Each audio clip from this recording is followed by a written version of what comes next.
Chapter 37. It was late when Dell finally stumbled into his apartment. He literally didn't recognize the place, and not just because Patty was asleep on the new Salvation Army couch and Kwang Ha was sprawled on the carpet nearby under a red blanket.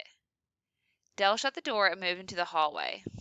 Willow and Mai could be seen sleeping in the second bedroom in the Semper Fi bunk beds. He wondered why they hadn't all gone home, and then he remembered they didn't have a car, and right now neither did he. He'd walked home. After staring in wonder at all the changes, he finally made it to his room, where his bed was made up with Patty's sheets and a fluffy comforter. Dell planted himself face first on the top of the mattress, and that's where he was only 5 hours later when the sound of the shower in the bathroom woke him up. It was not a normal noise. He never heard running water in his own apartment. Dell opened his eyes and realized the sound was from the bathroom. He squinted at the digital eyes of the bedside clock and saw 5:21 a.m. Who would get up this early? It was one of them. He had a good idea which one. Dell would have given his left foot for another hour of uninterrupted sleep. He shut his eyes and suddenly saw himself, minus everything below the ankle, on his weaker side. That made him wonder if the injury meant he'd collect some kind of disability payment from the school district. He used his right foot to drive, and most people did, so he guessed the left foot didn't bring in as much cash in a settlement. Isn't that the way insurance companies worked? Everything had some kind of predetermined price. Maybe it was better to give up a left arm. And then there was a knock on the door, and the Del Duke internal idiotic discussion forum was interrupted by the voice of Patty Wynne. "Are you awake?"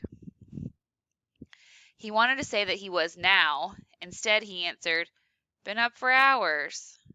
He hoped it sounded deeply sarcastic, but she answered, "Me too." Patty pushed the door open and entered talking. "Social services is coming back next week. Until they find a permanent place for Willow, I think that it would be easier if we just stayed here. I can't keep cleaning up after you." Dell was silent. Not because he didn't have an opinion, but because he didn't have the energy this early in the morning to scream at the top of his lungs. Patty forged on. "I saw a notice on the board in the laundry room. Unit 22, just down the hall, looking for a roommate." Dell shut his eyes. This had to be a dream. Except that in his dreams he usually was hiding, and often his body had mysteriously been painted bright blue.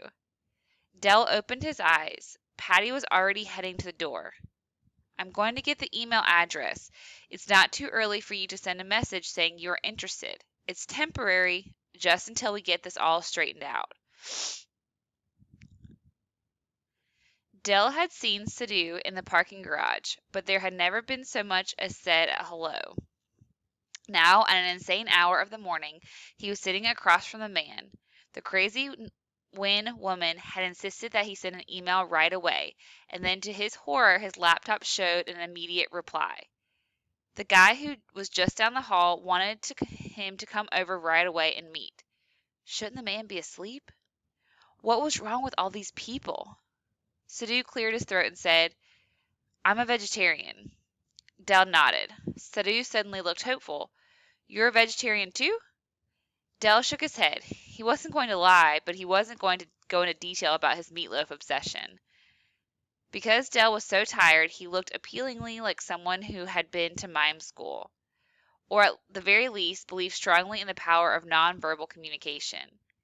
His answers were a series of head movements punctuated by yawning, raised eyebrows, and semi-swallowed hiccups. And that is why he was approved as a roommate. Minutes after he took his seat, Patty Wynne came down the hall and wrote Sadhu Kumar a check for 1 month's rent for the second bedroom in Unit 22 in the apartment complex where Dell already rented Unit 28.